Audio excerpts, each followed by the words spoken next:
कुल मूल नायक चिंतामणि चमत्कारिक श्री पारसनाथ भगवान की, नौवे तीर्थंकर सुविधिनाथ पुष्पदंतनाथ भगवान की, भगवान के मोक्ष कल्याणक महामहोत्सव की, सम्मेशकर शाश्वत तीर्थ क्षेत्र की, उत्तम शौच धर्म की, पर्वराज परविषण महापर्व की, आचार्य गुरुदेव श्री विद्यासागर जी, आचार्य समय सागर जी महाराज की, गुना में विराजमान महावीर भवन में साक्षात विराजमान पूज्य मुनि श्री निर्दोष सागर जी महाराज की, निर्लोभ सागर जी, निरुपम सागर जी महाराज की। धन्य है आज का दिन। पुष्पदंत भगवान जी ने आज मोक्ष लक्ष्मी का वरण किया हो। रे रे मन भजले पारसनाथ, ओ मरिया रह गई थोड़ी, रे मन भजले पारसनाथ, ओ मरिया रह गई थोड़ी, ओ मरिया रह गई थोड़ी, ओ मरिया रह गई थोड़ी, रे मन भजले पारसनाथ, ओ मरिया रह गई थोड़ी। तुम संवेद शिखर जी को जइयो और पुष्पदंत जी से कहियो, हाँ तुम संवेद शिखर जी को जइयो और पुष्पदंत जी से कहियो, हाँ बुलवा ले अपने पास, ओ मरिया रह गई थोड़ी, रे मन भजले पारसनाथ, ओ मरिया रह गई थोड़ी। कुछ पता नहीं किस समय क्या हो जाए, आयु का बंद पूरा होकर के हम भी एक न एक दिन जाना तो सभी को है, लेकिन आज ये भावना भाएं कि प्रभु जिस प्रकार आपने आठों कर्मों का क्षय करके सिद्ध दशा को प्राप्त किया है, एक न एक दिन हम भी सिद्ध दशा को प्राप्त करें। ऐसी पवित्र भावना को लेकर आज जो चतुर्थ उपवास की महान पुण्य अर्जित कर रहे हैं, वे सभी हमारे श्रद्धालुगण, भक्तगण, उपासकगण कृपया पधारें और पधार कर आचार्य महाराज के चित्र के समक्ष दीप प्रज्वलन करने का सौभाग्य प्राप्त करें।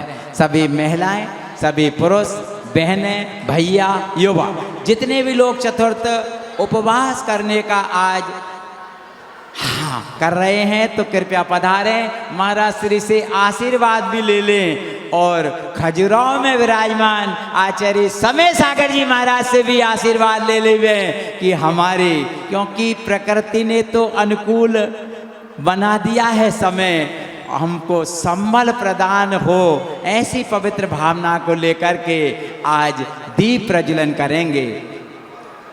दीप से दीप जलाते चलो, विद्या की गंगा समय की गंगा बहाते चलो, राहों में आए जो दीन दुखी, सबको गले से लगाते चलो, सबको हृदय से लगाते चलो, 10 लक्षण की गंगा बहाते चलो।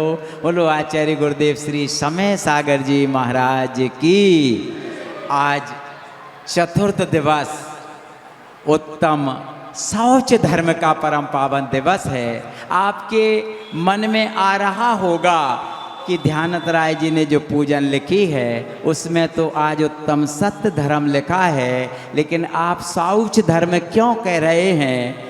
असल में हमने ही पूज्य भैया लोगों से, जब आप गृहस्थ अवस्था में पवन भैया के रूप में यहाँ पधारे थे, इनके ही मुख से सुना था कि 4 कसायों के वजह से, कौन सी? क्रोध, मान, माया और लोभ, ये चारों कसायों के क्रम आने के वजह से इसको शौच धर्म को सत्य से पहले लिया है। ये हमने पूज्य भैया जी से यहाँ सुना था, उसी अनुरूप आज हम शौच धर्म मना रहे हैं। देखो कितने अच्छे लोग हैं, आज शास्त्र दान करने के लिए स्वतः ही प्रेरणा प्राप्त कर रहे हैं। आइएगा और शांति शास्त्र दान करने का सौभाग्य प्राप्त कीजिएगा। श्री संतोष कुमार जी श्रीमती जी के साथ में शास्त्र दान कर रहे हैं एवं बहुत सारे लोगों ने शास्त्र दान करने का सौभाग्य प्राप्त किया है। आप भी हमारे प्रवीण भैया श्रीमती जी को बुला रहे हैं, वे भी आ जाएं और शास्त्र दान करने का सौभाग्य प्राप्त करें। जिनकी भी हमारे पंकज चंद्रेश भाई सुनील कुमार जी कालाबाग परिवार शास्त्र दान करने का सौभाग्य प्राप्त कर रहे हैं। और भी किसी की भावना बन रही हो, श्री प्रकाश चंद जी गरेटा वाले मैनेजर साहब के पूज्य पिताजी कृपया पधारें और पधार कर शास्त्र दान करने का सौभाग्य प्राप्त करें। जोरदार तालियां बजाइए इनके सम्मान में। जो हमने लाड़ू चढ़ाया है उसमें बनाने में इनका अहम भूमिका रही है। श्रीफल चढ़ा करके आशीर्वाद प्राप्त करें महाराज श्री से सभी माँ भगवानों को। हाँ, दीपक जी की मम्मी जी कृपया पधारें, मानक चंद जी, दीपक कुमार जी, आनंद कुमार जी, आनंद कॉन्फ्रेंस श्री परिवार शास्त्र दान करने का सौभाग्य प्राप्त कर रही हैं। और भी डी के वीडियो परिवार धर्मेंद्र भैया जी कृपया पधारें, शास्त्र दान करें। श्री चंद्रेश भाई गड़ा जी पिपरई वाली बहुरानी के साथ शास्त्र दान करने का सौभाग्य प्राप्त कर रहे हैं। और भी किसी की भावना बन रही हो, मात्र आधा मिनट और अपने पास है। षष्ठी साड़ी परिवार मम्मी जी श्रीमती लक्ष्मी देवी जी, पारस कुमार जी साहब की धर्मपत्नी जी कृपया हौस षष्ठी साड़ी परिवार कृपया पधारें और पधार कर शास्त्र दान करने का सौभाग्य प्राप्त करें। और भी किसी की भावना बन रही हो, आज अष्टमी और बुधवार के दिन शास्त्र दान ज्ञान समान न आन जगत में सुख का कारज, ऐसा शास्त्र दान पूज्य मुनीश्वर जी की मंद मंद मुस्कान आपको आशीर्वाद प्रदान कर रही है। आइएगा, सुभाष भैया को रसीद बनवा लेना। महत्व पैसे का नहीं, पैसा तो आएगा चला जाएगा, लेकिन भाव जो आपके इस समय आ रहे हैं उसका साथ ही से पुण्य जो अर्जित होगा वह एफडी की तरह भवभावांतर तक काम आएगा। चलते हैं, पूज्य महाराज श्री हमारे समक्ष विराजमान हैं, उनके युगल चरणों में नमोस्तु अर्पित करते हुए प्रार्थना करते हैं। नमो अरिहंताड़म, नमो सिद्धाड़म, नमो आयरियाड़म, नमो वज्रायाड़म, नमो लोहे सभ्य साहुड़म। महाराज श्री के चरणों में नमोस्तु अर्पित करते हुए प्रार्थना करते हैं। आज उत्तम शौच धर्म के दिन हमें अपनी अमृतमयी वाणी से सिंचित करने की कृपा करें। नमोस्तु नमोस्तु नमो।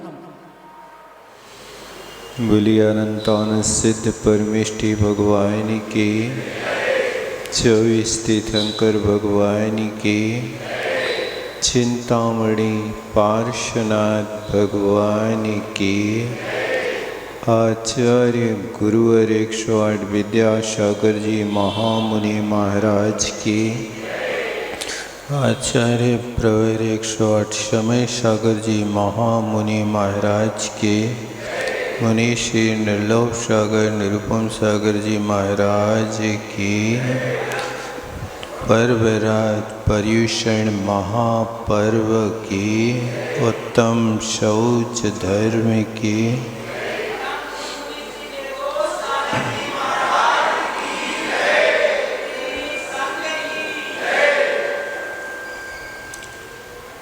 आज का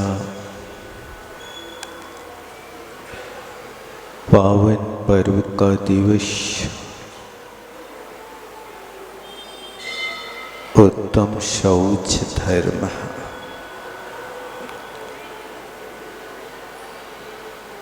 शौच का अर्थ होता है सुचिर भावा शौचम। शुचिता का जो भाव है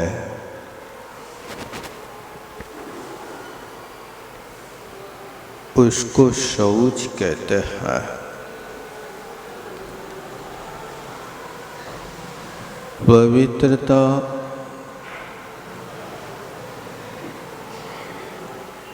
वास्तव में कहाँ से आती है,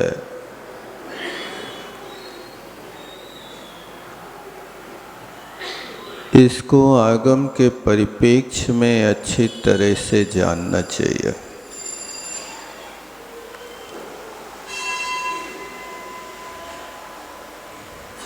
बाहर की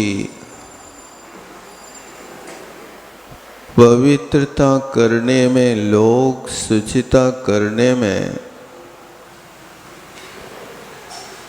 जीवन खपा देते हैं, लेकिन पवित्रता नहीं आ पाती है। आचार्यों ने कहा है, चर्म के धोने से कर्म नहीं धुलते।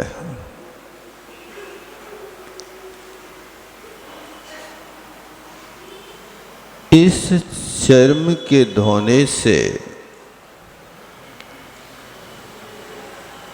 यदि शौच धर्म आता होता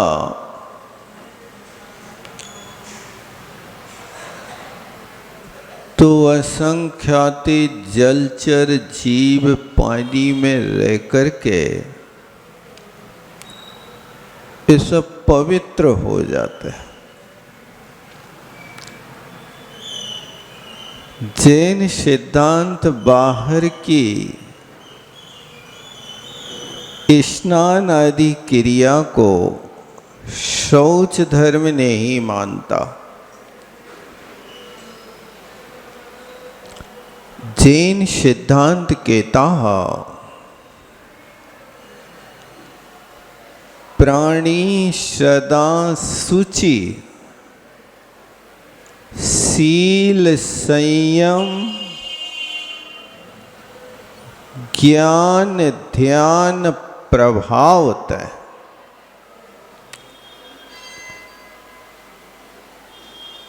इन चीजों से पवित्रता आती है। शील, संयम, जप, तप, ज्ञान, ध्यान, इन 6 चीजों के माध्यम से इन 4 कषायों की छपड़ा होती है। अनंतानुबंधी क्रोध, मान, माया, लोभ, इसी तरह अप्रत्याख्यानावरण, प्रत्याख्यानावरण और संजुलन, इन चारों कषायों के अभाव करने के लिए जीव को संयम की आराधना करना पड़ती है। शील व्रतों का पालन करना पड़ता है। एकाग्रता पूर्वक जप करना पड़ता है। जप करने वाला व्यक्ति, आप लोग पढ़ते भी हैं, णमोकार की जाप करो, अपनी रक्षा आप करो। ये जाप करने वाला व्यक्ति यदि उपयोग की एकाग्रता करता है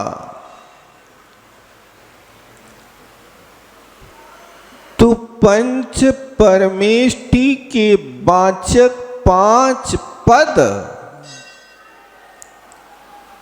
इस संसारी जीव के पंच परावर्तन को समाप्त कर देता है। आगम में लिखा है कि ये पंच नमस्कार मंत्र 14 पूर्व रूपी समुद्र से निकाला हुआ है। 11 यंग और 14 पूर्व, इन अंग और पूर्वों से निकला हुआ ऐसा अचिंत्य मंत्र कित जस मणिणमुकारो संसारो तस्य किम कुड़ई। जिसके मन में नमोकार मंत्र हमेशा विराजमान रहता है, संसार की कोई विघ्न बाधा उसको सता नहीं सकती है। अचिंत शक्ति है। मणि मंत्र औषधि नाम अचिंत शक्ति वर्तते। मणियों की, औषधि की और मंत्र की अचिंत शक्ति है, जिस शक्ति के कारण सारी की सारी विपत्तियां दूर हुई हैं। इसलिए प्राणी शुचि शील संयम जप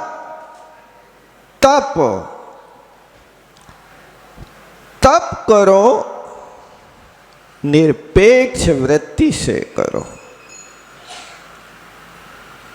ख्याति पूजा लाभ के लिए की गई साधना आत्मा के लिए कभी कार्यकारी नहीं होती है। इसलिए तप, ज्ञान, ध्यान प्रभावित है। और ज्ञान की आराधना करो तो लिखा है कि ज्ञान की जड़ कड़वी होती है, लेकिन ज्ञान का फल मीठा होता है। ज्ञान समान नयान जगत में सुख को कारण, यह परमामृत, जन्म जरा मृत्यु रोग निवारण। इस भाव में तो परम अमृत है ही, लेकिन जन्म जरा मृत्यु का नाश करने वाला है तो ये ज्ञान है। और फिर इसके बाद लिखा ध्यान। जब अच्छा ज्ञान का अभ्यास होता है तभी ध्यान टिक पाता है, अन्यथा ध्यान हो नहीं पाता। मन लगाने की कोशिश तो करते हैं, लेकिन मन बहुत जल्दी कहीं का कहीं उचट जाता है। इसलिए पवित्रता आती है तो इन कारणों से आती है। इन 6 कारणों में हम कितने कारणों को अपनाते हैं, ये अपन को अपने अंदर झांक करके देखना है। अन्यथा तो अपन शौच धर्म मनाते रहेंगे, लेकिन अंदर की पवित्रता जब तक नहीं आती है तब तक शौच धर्म नहीं होता। जीवन निकल जाता है, शरीर बूढ़ा हो जाता है, लेकिन तृष्णा बूढ़ी नहीं होती है। इसलिए कहा है काया तो बूढ़ी भई, तृष्णा भई जवान, ऐसे में कैसे बने निज आत्म कल्याण। शरीर तो बूढ़ा हो रहा है, तो तृष्णा जवान होती जा रही है। तृष्णा प्रतिपल बढ़ती जा रही है। क्या चाहिए? तो कहते हैं जो 10, 20, 50 भये, 7 लाख करोड़ की चाह जगेगी। अरब खरब लो उदय भये तो धरापति होने की आस लगेगी। जब व्यक्ति के पास कुछ नहीं होता है तो वो 10 रुपया की याचना करता है। कई लोग कहीं फुटपाथ पर खड़े खड़े कहते रहते, बाबूजी 5 का सवाल है।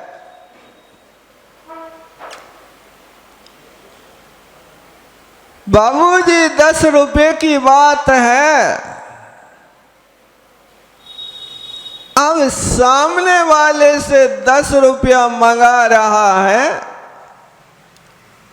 लेकिन 10 रुपये मांग करके इच्छा समाप्त हो जाती है क्या? आपसे 10 रुपया की याचना की है, अभी 10 रुपया किसी और से भी चाहिए, तो 10, 10 से 20, 20 से 50, 50 मिल गए तो अब 100 की आशा लग गई। अब 100 मिल गए तो 1000 की आशा लग गई। 1000 मिल गए तो लाख की आशा लग गई, और लाख मिल गए तो करोड़पति बनने की भावना होने लगी। अरब खरब पे पहुंच गया, और अरबों खरबों पर पहुंचने के बाद अब धरापति बनने की भावना हो गई। मैं तो राजा बनूंगा। ये सारी की सारी इच्छाएं हमेशा बनी रहती हैं। इसलिए कहते रे मानव, 3 थान संतोष कर, धन भोजन अरुदार, 3 तोष ना कीजिए, दान पठन तप 4। कहते 3 स्थानों पर हे भव्य आत्मा सदा संतोष करो। 3 स्थानों पर संतोष करना, लेकिन 3 स्थान पर कभी संतोष नहीं करना। वो 3 थान हैं, धन, भोजन और उदार, स्त्री। इन 3 चीजों पे सदा संतोष करो। वो 3 चीजों में कभी संतोष मत करना। दान में, स्वाध्याय में और तपस्या में, इन 3 में कभी संतोष नहीं करना।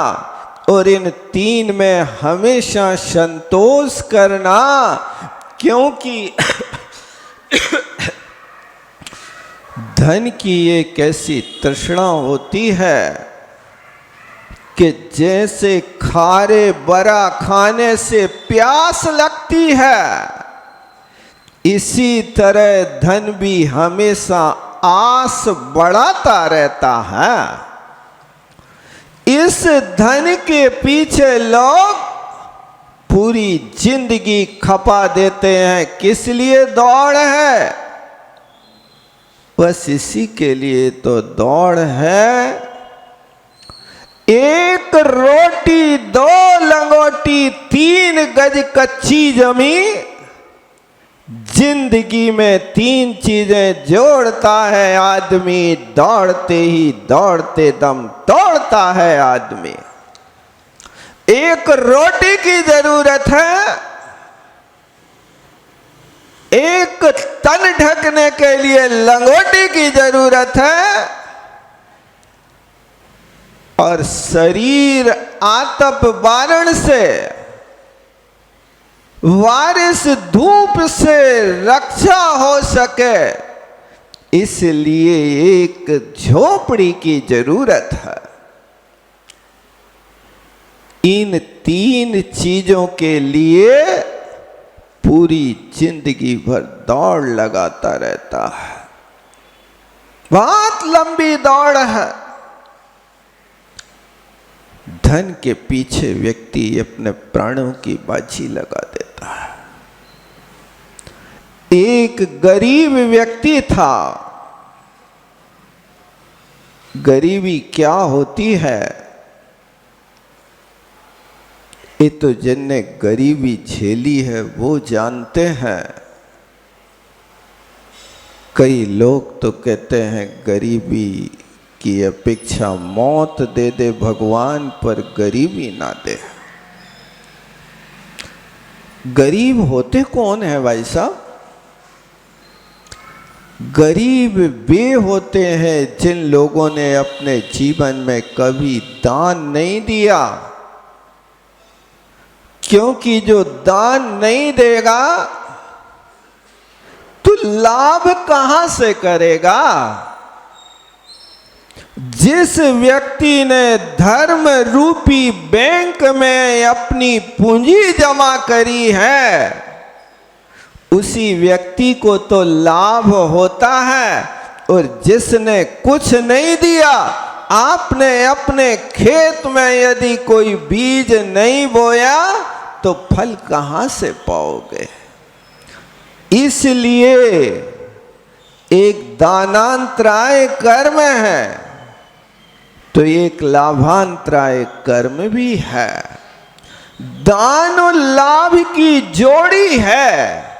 यदि दान दोगे तो लाभ होगा, और दान नहीं दोगे तो लाभ कहां से होगा। बार बार प्रेरणा की जाती है, भैया कुछ तो करो, कुछ तो करो। एक बार की बात है, एक व्यक्ति आचार्य श्री के पास आया और आचार्य श्री के पास गिड़गिड़ाने लगा और कहा, भगवान मैं बहुत परेशान हूं, बहुत परेशान हूं। आचार्य श्री ऐसे 3 लोगों की बहुत जल्दी बात सुन लेते थे। अमीरों की बात भले ही ना सुने वे, लेकिन जहां पर ऐसे गिड़गिड़ाने वाले लोग रहते थे, आचार्य श्री अच्छे से मन लगा के उनकी बात को सुनते थे। झर्राई हुई गदगद वाणी में जब उस व्यक्ति ने अपनी बात आंखों में पानी भर के आचार्य श्री के सामने कही कि मैं 2 चीजों से बहुत परेशान हूं भगवान, मेरी परेशानी मिटा दो। तो आचार्य श्री ने कहा, काय से परेशान हो? उसने कहा, एक किस्मत से और दूसरा पत्नी से। बहुत परेशान हूं, ना किस्मत साथ दे रही, ना पत्नी साथ दे रही। मेरी क्या दशा है। मैंने आज तक इन 12 वर्षों में कम से कम 1200 बार विचार कर लिया कि भेड़ा घाट में जाकर के बंदर कूदनी में अपने प्राणों को होम दो।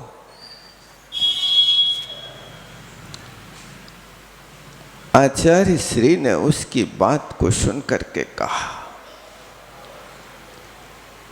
2 काम करना।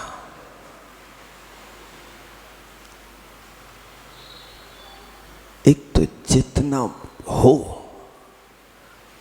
उतनी शक्ति के अनुसार दान करना, और जितना हो सके तुम पत्नी से वात्सल्य करना। क्या होगा? दान करोगे तो तुम्हारी किस्मत बदल जाएगी, और वात्सल्य करोगे तो पत्नी का भाव बदल जाएगा। इसलिए दोनों की जरूरत है। जब कुछ मुट्ठी में है ही नहीं तो दान किसका करूं? कुछ नहीं है। यदि तुम 5 रुपया कमाते हो तो 5 पैसा का अच्छे दिल से सही भावों से दान करो। इतना तो कर सकते हो ना। 5 पैसा पैसे की गोलियां कम खा लेना, लेकिन दान देने का अभ्यास बनाओ, संस्कार बनाओ। ये 5 पैसे का दान भी तुम्हारी किस्मत बदल देगा।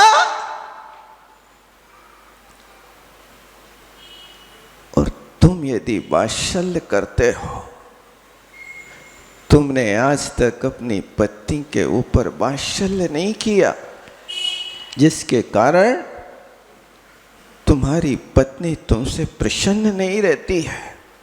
हर व्यक्ति को प्रेम की आवश्यकता है, वात्सल्य की आवश्यकता है। कोई भी व्यक्ति अपमान सहन करना पसंद नहीं करता। यहां तक कि त्रियंश भी अपना अपमान पसंद नहीं करता। यदि तुम्हारे द्वारे पर कोई कुत्ता आया, एक रोटी का गिलास डाल दो तो वो तुम्हारे द्वारे पर दिन भर पूंछ हिलाएगा, कोई दूसरे को, अपरिचित व्यक्ति को पट्टी नहीं चढ़ने देगा। और यदि उसके ऊपर एक गिलास पानी फेंक दिया, एक डंडा मार दिया, तो तुम्हारे घर की शक्ल नहीं देखेगा। क्यों?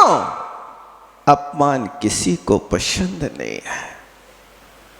इसलिए हर व्यक्ति को प्रेम की आवश्यकता है। मैं पूछता हूं, क्या आप अपने परिवार से सबके साथ प्रेम पूर्ण वातावरण करते हो? आप दुनिया भर की गुस्सा, दुनिया भर की लोभ कसाय, दुनिया भर का यह संतोष ला करके परिवार के ऊपर उड़ेल देते हो। ये बेचारे मुंह देखते रहते हैं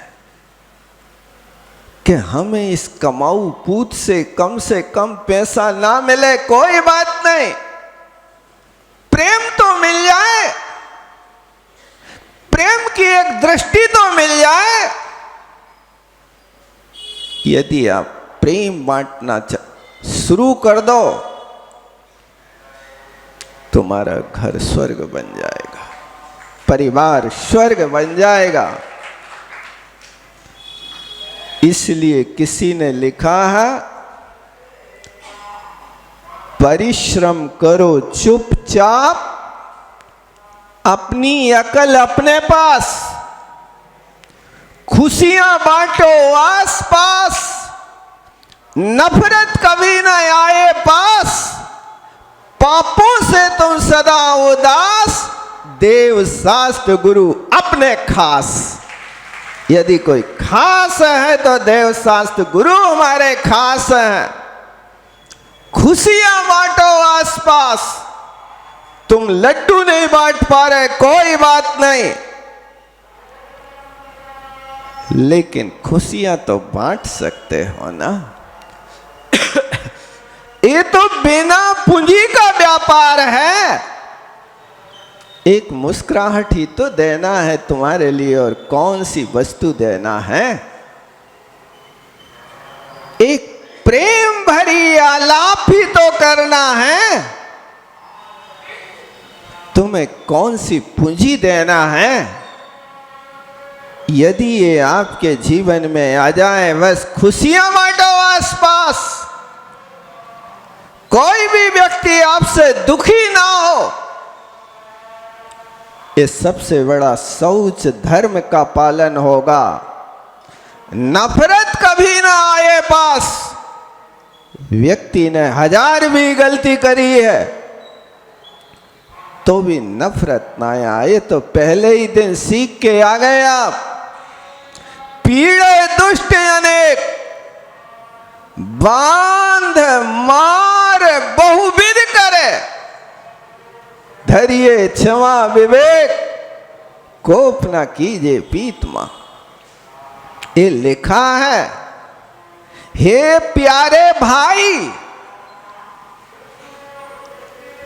पीड़े, बांधे, मारे, और इतना ही नहीं, बहुविध करे, जो उसके जी में आए वो कर डाले।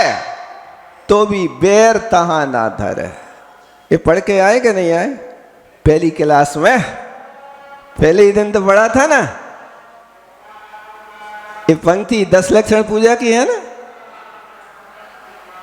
देखो क्या लिख रहा है,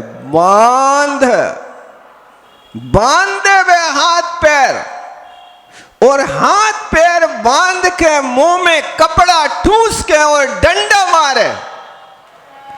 बांध मार बहुविध करे। बहुविध का अर्थ क्या होता? चमड़ी निकाल के और नमक भर दे वे अंदर, इसी का नाम तो बहुविध है ना। क्या करना सो कर ले, वैर जो ना तहां धरे। भैया तुम नहीं मार रहे, ये तो मेरा कर्म मार रहा है। तुम तो बहुत बड़े उपकारी हो, जो तुम मेरे पाप को क्षय करके तुम पाप बंद कर रहे हो और मुझे समता प्रदान करके मुझे तो पुण्य बंद करा रहे हो। ये कितनी बड़ी बात है। कभी ऐसा सोच में आता कि नहीं? लेकिन हमारा ये सोच नहीं है, हमारी तो वो सोच है कि जो तेरे लिए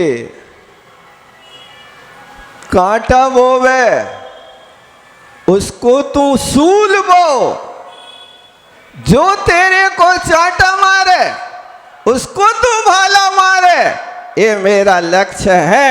ऐसा लक्ष्य रखने वाला व्यक्ति कभी भी धर्म को प्राप्त नहीं हो सकता।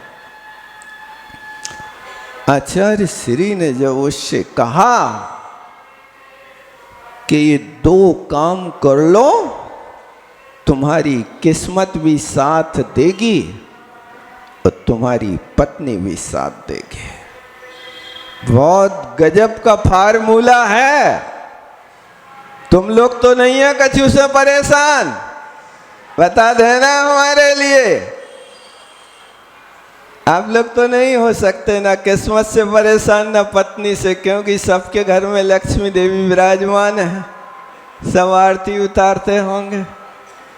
नहीं, यदि कुछ कदाचित परेशानी होवे तो फार्मूला अपना नैना के लाख गलती कर दे वे, फिर भी आपके मुख से जब भी निकले वात्सल्यमयी वर्षा होवे तो वास्तव में तुम्हारे लिए देखना क्या आनंद आता है। यदि वात्सल्यमयी वर्षा से आप छाछ और रोटी खाओगे तो वो अमृत हो जाएगा, और यदि लड़ भिड़ करके अमृत खाओगे तो वो भी जहर हो जाएगा। नहीं हो जाएगा। अनुभव करना हो तो एक आध बार देख लेना। आज जाकर के बढ़िया मालपुआ खिलाना, और ये भी कहेंगे तुम्हारे लिए कि बहुत बढ़िया मालपुआ खिलाया। आप जैसी देवी तो ऐसी लग रही जैसे स्वर्ग से ही ये माल लेके आए हो। सब ऐसी बात आपस में करते करते, वात्सल्य की बात करते करते अंत में एक बात पूछ लेना, ऐसा माल तुम्हारे बाप ने खाओ कब?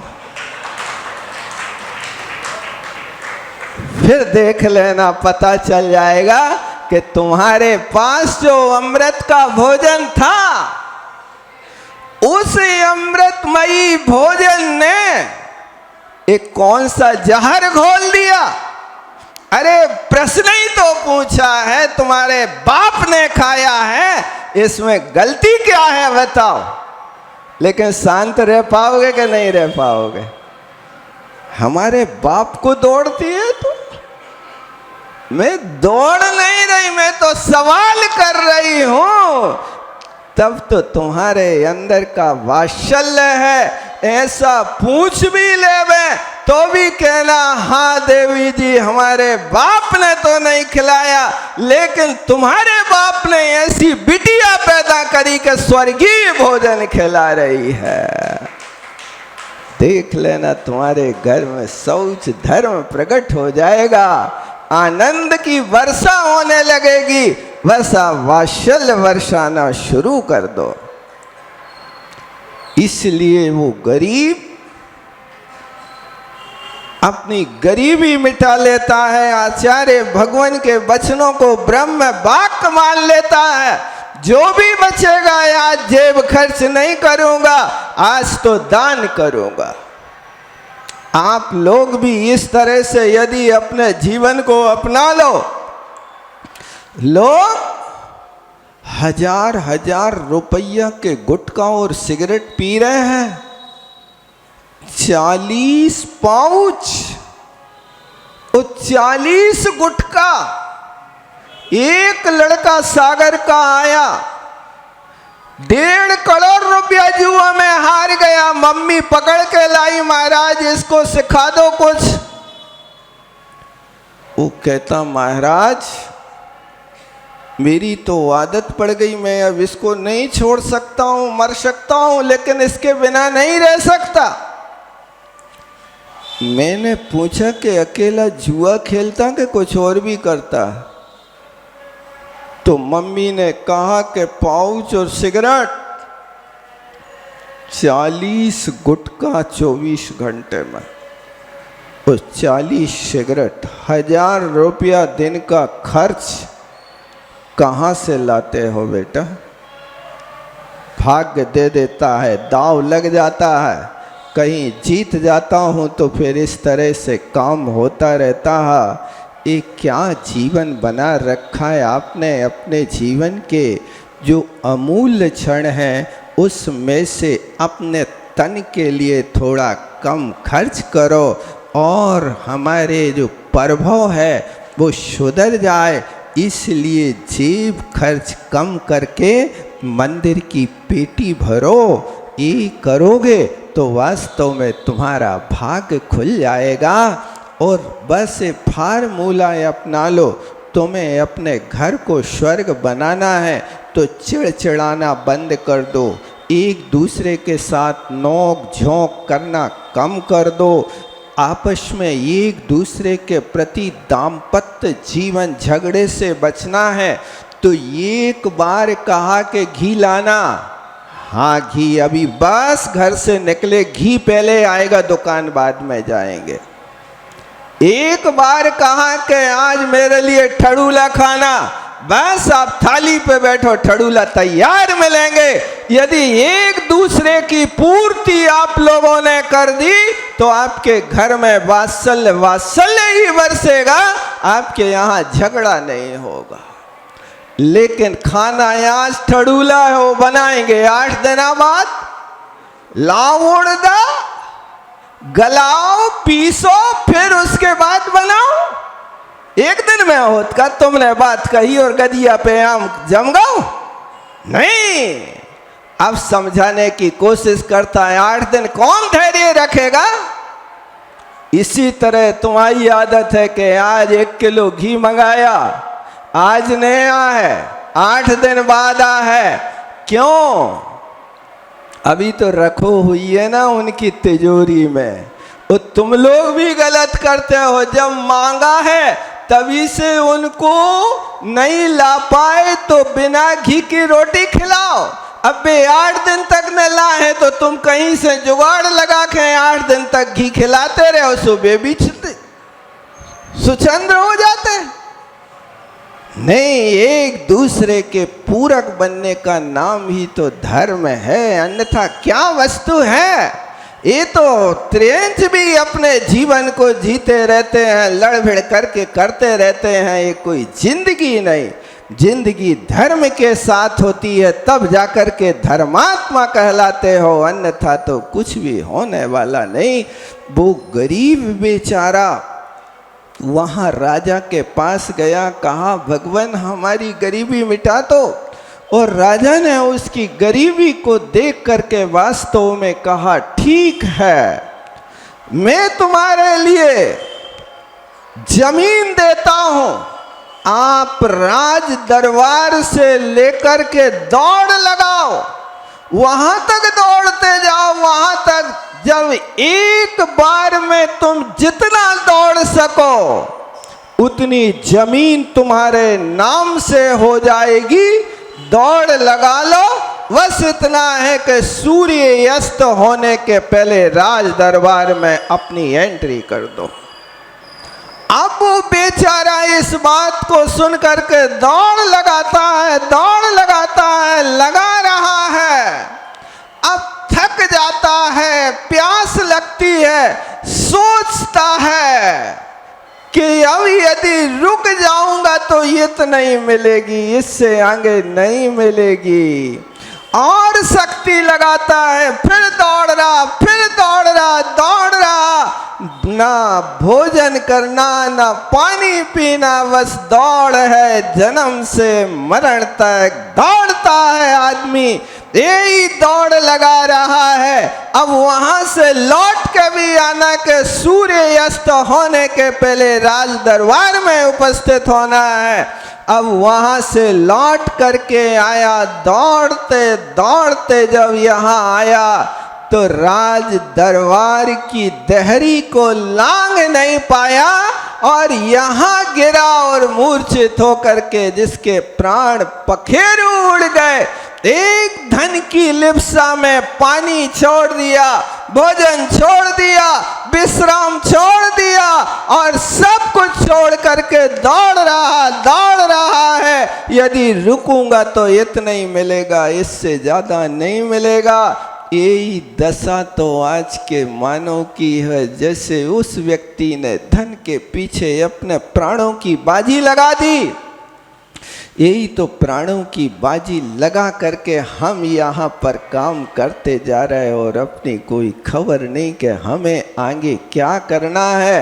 ये मानव पर्याय सिर्फ दौड़ धूप के लिए मिली है कि पापों के क्षय करने के लिए मिली है। इसलिए ऐसी आप उस धन के प्रति इतनी लालसा ना रखें कि जिसके माध्यम से इतना कष्ट उठाना पड़े। जिनको कुछ नहीं चाहिए वे सबसे बड़े बादशाह होते हैं। चाह गई चिंता आ गई मनवा बेपरवाह, जिन्हें कछु नहीं चाहिए वे साहन के साए। जिनके लिए कोई जरूरत नहीं है, जो है उसी में गुजारा है। फटा दुपट्टा टूटी खटिया है तो उसी पे मौज के साथ रात गुजार लेते हैं। यदि हमारे लिए छाछ और रोटी है तो उसी को अमृत रस पान करके खा लेते हैं, तब तो धर्म प्रकट हो जाता है। आचार्य श्री से एक बार कहा कि आचार्य महाराज, आप मूंग की दाल को पानी लेते हो ना, अनार का जूस लेते ना, संतरा का लेते ना, नारियल का लेते, कैसे काम होते हैं?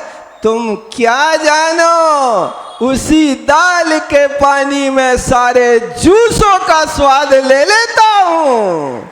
तुम भी तो इसी तरह करो कि जो है उसमें आप उतना ही स्वाद लेने की कोशिश करो। लेकिन ये संसारी प्राणी दूसरों को तो अच्छे उपदेश देता है, दूसरों से कहेगा धन नश्वर है, धन नश्वर है, लेकिन अपने लिए तो धन ईश्वर है। धन की उपासना करेगा, स्वयं संभाल करके पाई पाई को रखेगा, लेकिन वहाँ दूसरों के सामने कहेगा अरे ये तो नश्वर है, अरे ये तो हाथ का मेल है। उपदेश के भट्टा अलग होते हैं, उन उपदेश के भट्टों से काम नहीं होता है। इसलिए इस तीन स्थान पर संतोष करना, धन, भोजन और दार, समय अपना हो रहा है।